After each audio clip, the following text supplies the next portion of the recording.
প্রিয় দর্শক, আসসালামু আলাইকুম ওয়া রাহমাতুল্লাহি ওয়া বারাকাতু। আপনারা যারা আমার এই ভিডিওটা দেখছেন, আপনাদের আমার অন্তরস্থল থেকে আন্তরিক শুভেচ্ছা ও সংগ্রামী অভিনন্দন। প্রিয় দর্শক, আজকের ভিডিওতে আপনাদের একটি বাগান দেখাচ্ছি। এই বাগানটা হলো লেবুর বাগান।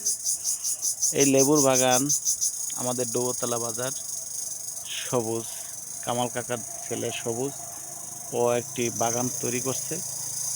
এবং এই আসলে মূলত এখানে কথাটা হলো, এই বাগানটা তৈরি করতে প্রথম এই জায়গায় ছিল রেন্ডি গাছ। আমাদের রেন্ডি গাছ ছিল, তারপরে চাম্বল গাছ, তারপরে মেহগনি গাছ, এই সমস্ত গাছ এখানে ভরপুর ছিল। তাই ও এখানে আইসা বলছে কি, আমাকে এই জায়গাটা, টোটাল জায়গাটা আমাকে দিয়ে দেন। তারপরে ওকে এই জায়গাটা দেওয়া হলো। তখন আমরা টাকা মাধ্যমে আলাপ করলো, বললাম যে চাইছে দিয়ে দেন।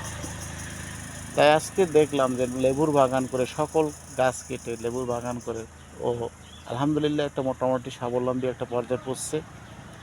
আসলে অনেক বাগানে ভালো কিছু ফলন দেখতে পারতেছি।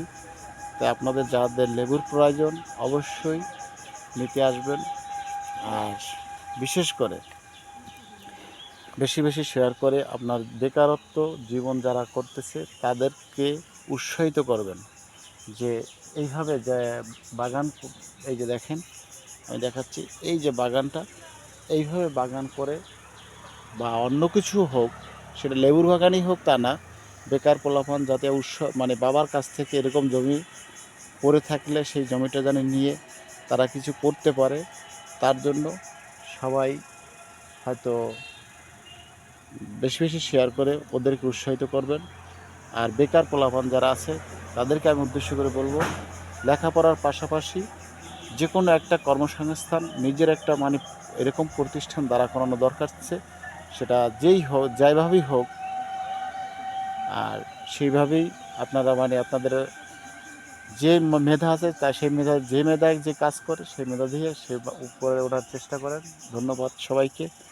ভালো থাকবেন, সুস্থ থাকবেন। আল্লাহ হাফেজ।